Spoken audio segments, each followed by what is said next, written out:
Di tengah gemerlap Baghdad yang megah, kota ilmu, perdagangan, kebijaksanaan, namun juga penuh intrik dan ambisi, terdapat satu hal yang membuat semuanya berjalan: kepercayaan rakyat terhadap keadilan raja.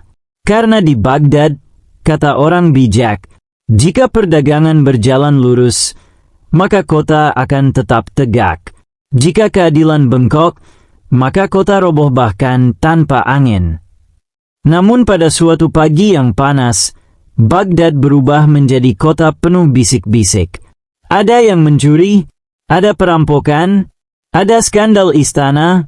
Tidak, yang terjadi justru lebih mengerikan. Timbangan kerajaan miring. Miring sedikit saja sudah masalah. Tapi ini miring seperti nasib orang yang terlalu banyak janji. Rakyat mulai ribut. Pasar gaduh. Pedagang saling tuduh. Penjaga dituding korup. Para menteri sibuk membuat alasan yang lebih aneh daripada mimpi unta terbang. Dan akhirnya, ketika kekacauan sudah mencapai telinga raja, hanya ada satu nama yang dipanggil. Datangkan Abu Nawas. Sosok yang selalu muncul tepat ketika masalah sudah tak bisa dijelaskan dengan logika, namun selalu bisa dibereskan dengan kecerdikan. Pasar Baghdad pagi itu seperti teater tragedi. Seorang ibu membeli beras 1 mangkuk, tetapi timbangannya menunjukkan seberat seisi gudang. Seorang pemuda membeli telur 2 butir, tetapi harganya seperti membeli 2 ekor unta. Para pedagang pusing. Para pembeli marah. Para penjaga bingung. Semua menuju ke istana dengan keluhan yang sama. Timbangan kerajaan tidak adil. Raja memanggil menteri-menteri. Menteri perniagaan menyalahkan musim panas. Menteri keuangan menyalahkan debu. Menteri keamanan menyalahkan maling tak terlihat. Menteri makanan menyalahkan angin gurun. Raja menepuk jidat. Panggil Abu Nawas. Aku tidak ingin mendengar alasan yang lebih konyol daripada ini. Tak lama, Abu Nawas datang, membawa tongkat, keranjang kecil, dan senyumnya yang selalu penuh tanda bahaya bagi para menteri. Tuanku, kata Abu Nawas sambil membungkuk sopan, jika seluruh Baghdad ribut karena timbangan miring, jangan buru-buru menyalahkan alatnya. Raja mengangkat alis. Maksudmu? Abu Nawas berkata sambil melirik para menteri. Biasanya yang miring bukan alatnya, melainkan tangan yang memegangnya. Para menteri langsung berkedip-kedip gelisah seperti ayam kehujanan. Abu Nawas meminta dibawa ke gudang timbangan kerajaan. Ia memeriksanya satu persatu. Menariknya, timbangan itu sebenarnya baik-baik saja. Namun ada hal aneh. Setiap kali seorang menteri mencoba menimbang barang, hasilnya, anehnya, selalu berbeda dari jika Abu Nawas yang menimbang. Seolah-olah timbangan itu hanya rusak ketika disentuh oleh pejabat tertentu. Menarik, gumam Abu Nawas. Abu Nawas meminta raja agar seluruh menteri, pedagang, kepala penjaga, dan pejabat terkait berkumpul di halaman istana. Ia membawa 3 benda. Seekor kucing yang tampak lapar. Sepotong roti dari pasar. Sebuah timbangan baru yang belum pernah dipakai. Semua penasaran. Para menteri berbisik-bisik. Apa maksudnya membawa kucing? Apa hubungannya roti dengan timbangan? Ini pasti jebakan. Oh, tentu saja itu jebakan. Ini Abu Nawas. Setiap gerakan adalah jebakan. Raja duduk di singgasana luar, memperhatikan dengan penasaran. Abu Nawas memulai demonstrasi. Baiklah, katanya. Sekarang, semua menteri, letakkan topi kalian di atas timbangan ini. Semua menteri pun maju, walau dengan wajah ragu. Satu persatu topi diletakkan. Topi menteri perdagangan, 1 berat. Topi menteri keuangan, 2 berat. Topi menteri keamanan, 3 berat. Topi menteri persediaan makanan, 1/2 berat. Padahal semua topi itu dibuat dari bahan yang sama.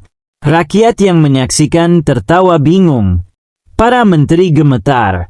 Ini tidak masuk akal, teriak Menteri Keuangan. Justru inilah akalnya, jawab Abu Nawas. Topi itu memang ringan, tapi beban kesalahan yang kalian simpan di bawahnya, beratnya berbeda-beda. Rakyat bersorak tertawa. Raja menahan senyum dengan susah payah. Para menteri pucat seperti kain direndam susu. Abu Nawas melanjutkan. Ia meletakkan sepotong roti pasar di atas alas.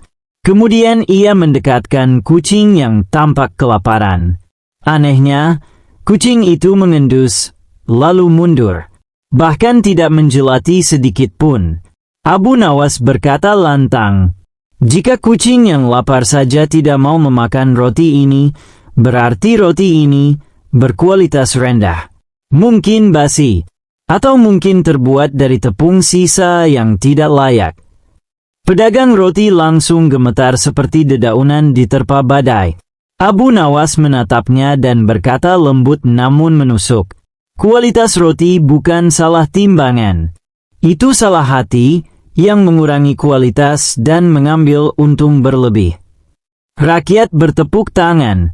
Kemudian Abu Nawas melakukan percobaan terakhir. Ia meletakkan sekantong gandum. Timbangan tepat. Ia meminta salah satu menteri mencoba menimbang gandum yang sama. Beratnya langsung berubah, lebih berat. "Lihat," kata Abu Nawas, "timbangan ini tidak rusak. Tetapi seseorang telah memodifikasinya agar berat barang tertentu berubah jika disentuh orang tertentu." Menteri Perdagangan keringat dingin. Menteri Keuangan pura-pura batuk. Menteri Keamanan melihat langit, berharap diculik burung Garuda saja daripada menghadapi ini. Raja menatap mereka satu persatu. Siapa yang bertanggung jawab atas semua ini? Abu Nawas dengan lembut, tapi sangat ngeri, menjawab, "Mereka yang wajahnya paling pucat saat saya berbicara." Seketika 4 menteri pucat serempak. Begitu Abu Nawas menyebut itu, 2 menteri langsung berlutut. "Tuanku, kami mengaku. Kami mengubah sedikit sistem timbangannya." "Sedikit?" teriak rakyat. "Ya, sedikit untuk kepentingan kerajaan dan sedikit untuk kepentingan kami." "Lebih banyak untuk kepentingan kalian," sahut Abu Nawas sambil tertawa kecil. Akhirnya, seluruh menteri yang terlibat mengaku. Mereka telah membuat sistem rahasia yang menambah berat barang ketika mereka menimbang, supaya pajak terlihat besar namun bisa dikurangi dengan suap. Raja sangat marah, namun sekaligus kagum. "Abu Nawas," katanya, "bagaimana kau bisa membuat mereka mengaku tanpa tekanan sama sekali?" Abu Nawas tersenyum. Orang jujur takut dituduh karena tidak punya kesalahan. Orang bersalah takut bahkan sebelum dituduh, karena hatinya berat seperti topi mereka. Raja tertawa keras. Raja lalu membuat keputusan besar. Semua timbangan diseragamkan ulang. Timbangan baru dijaga oleh orang-orang kepercayaan rakyat, bukan menteri. Menteri-menteri yang bersalah dihukum bersih-bersih gudang gandum selama sebulan. Pedagang wajib menjual roti yang layak. Rakyat dibolehkan melapor langsung ke raja lewat kotak pengaduan. Dan sebagai bentuk penghormatan, raja memberikan Abu Nawas seekor kuda dan peti kurma terbaik. Malam itu, Baghdad kembali damai. Pasar berjalan normal. Timbangan jujur kembali menjadi dasar kepercayaan. Di rumahnya, Abu Nawas duduk sambil meminum teh. Kucing tadi kini duduk di pangkuannya, menikmati roti baru yang jauh lebih enak. Abu Nawas berkata pada dirinya sendiri, "Keadilan itu sederhana. Jika kau lurus, timbangan pun lurus. Jika hatimu miring, maka seluruh pasar akan ikut miring." Dan begitulah, kisah Abu Nawas ini menjadi viral di seluruh Baghdad, diceritakan ulang di pasar, di madrasah, di kedai-kedai, bahkan di lorong-lorong istana. Semua sepakat. Tidak ada yang bisa menegakkan keadilan dengan cara selucu dan secerdik Abu Nawas. Namun Abu Nawas menolak. Tuanku, hadiah itu terlalu berat. Saya tidak kuat menimbangnya. Raja tertawa lagi. Walaupun skandal timbangan sudah berakhir dan rakyat bersorak bahagia, tidak semua orang merayakan kemenangan itu. 4 menteri yang dihukum membersihkan gudang gandum merasa malu, tersakiti, dan, yang paling berbahaya, dendam. Di sebuah ruangan gelap, mereka berkumpul sambil mengibas-ngibaskan baju yang berdebu akibat kerja paksa. Menteri Keuangan menggerutu. Semua ini gara-gara Abu Nawas. Jika tidak ada dia, kita tidak perlu mengakui apapun. Menteri Perdagangan menimpali. Raja terlalu percaya pada kata-katanya. Kita harus mengembalikan reputasi kita. Menteri Keamanan yang biasanya diam tiba-tiba bicara. Bagaimana kalau kita buat Abu Nawas terlihat sebagai penipu? Kita jebak dia dengan bukti palsu. Mereka setuju. Lalu muncullah rencana gila, menuduh Abu Nawas mencuri harta istana. Ide paling bodoh, paling putus asa, dan karenanya paling cocok untuk para menteri itu. Keesokan harinya, para menteri membuat skenario licik. Mereka menyembunyikan sebuah tas berisi perhiasan istana di dekat rumah Abu Nawas, lalu melapor kepada raja. Menteri Keamanan berteriak dramatis, "Tuanku, harta istana hilang." Raja kaget. Abu Nawas dipanggil ke istana. Saat sampai, ia melihat para menteri tersenyum kemenangan seperti kucing yang yakin tikus tidak bisa kabur. Raja berkata, "Abu Nawas, para menteriku menemukan barang istana di dekat rumahmu." Abu Nawas melihat tas itu sekilas, mengangguk, dan berkata pelan, akhirnya ketahuan juga." Para menteri langsung melongo. Ini bukan jawaban yang mereka harapkan. Raja terkejut. "Kau mengaku?" Abu Nawas menghela napas panjang dan berkata dengan nada sedih, "Ya, memang benar. Saya sudah lama memperhatikan bahwa para menteri suka menyimpan harta istana di tempat-tempat yang tidak sepantasnya." Raja terdiam. Para menteri langsung pucat. Abu Nawas melanjutkan, "Jika tas ini ditemukan di dekat rumah saya, berarti menteri-menteri ini sangat malas. Mereka tidak sanggup berjalan jauh untuk menyembunyikannya." Rakyat yang hadir di ruang sidang meledak tertawa. Menteri Keuangan memerah seperti tomat gosong. Raja mengetuk tongkatnya. "Cukup. Para menteri, jelaskan bagaimana harta ini bisa berada di dekat rumah Abu Nawas." Mereka saling pandang, gagap, bingung, berkeringat, ucapan kacau seperti burung beo demam. Akhirnya salah satu tidak tahan dan berteriak, "Tuanku, itu, karena angin." "Ya, angin gurun membawa tas ini ke sana." Raja memijit kening. Abu Nawas menepuk pundak raja dengan lembut dan berkata, "Tuanku, jika angin gurun bisa membawa tas seberat ini, seharusnya angin itu bisa membawa para menteri ke otak mereka masing-masing." Seketika seluruh istana bergemuruh oleh tawa. Raja akhirnya sadar bahwa menteri-menteri itu berniat menjebak Abu Nawas. Raja memutuskan untuk menguji kebohongan mereka. "Baiklah," katanya, "kita akan menimbang tas ini di timbangan yang kalian awasi." Para menteri pucat, karena mereka tahu betul setiap timbangan yang mereka tangani sudah dimodifikasi. Begitu tas itu diletakkan, beratnya berubah 3 kali lipat dari seharusnya.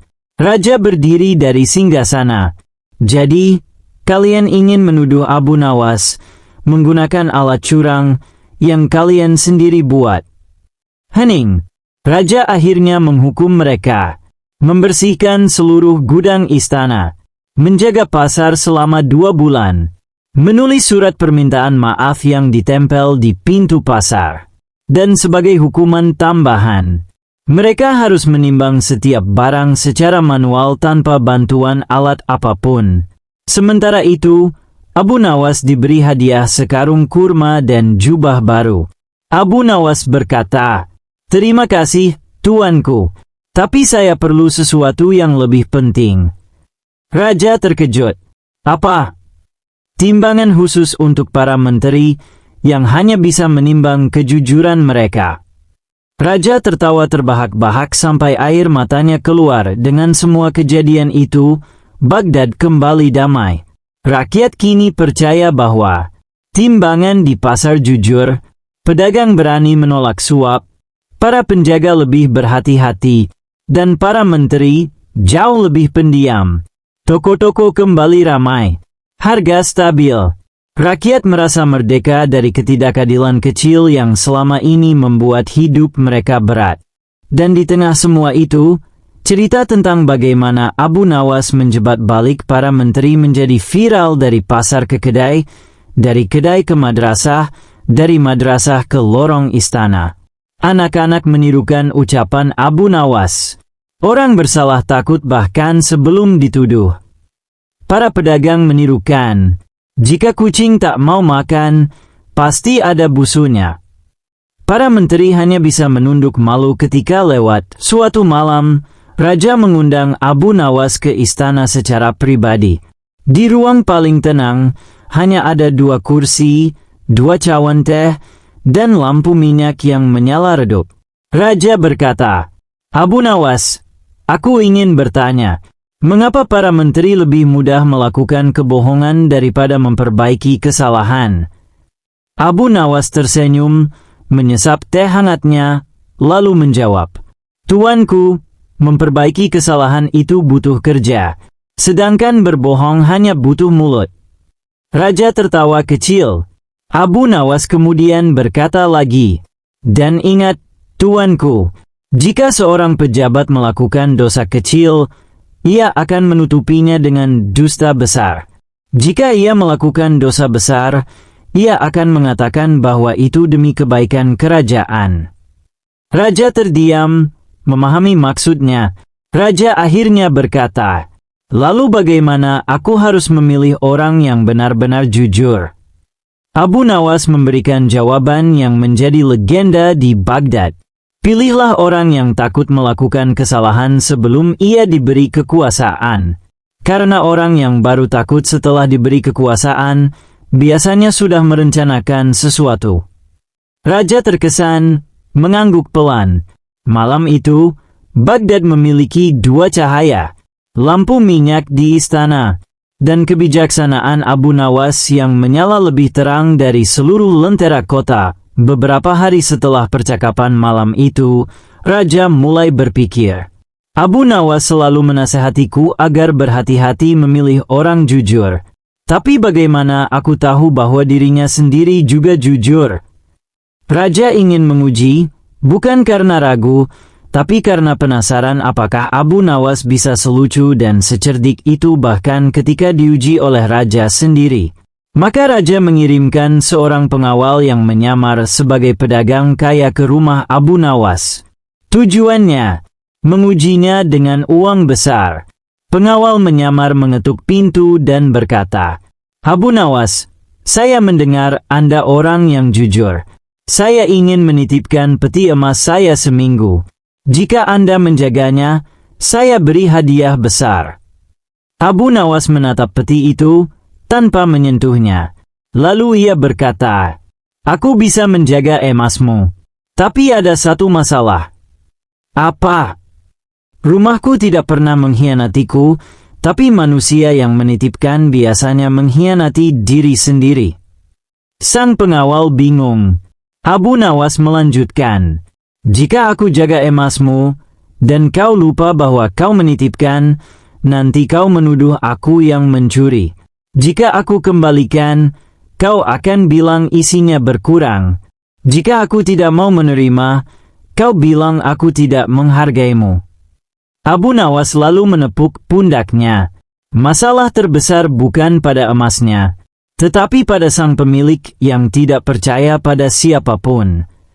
Pengawal itu terpaku. Saat ia kembali ke istana dan melapor, raja tertawa bangga.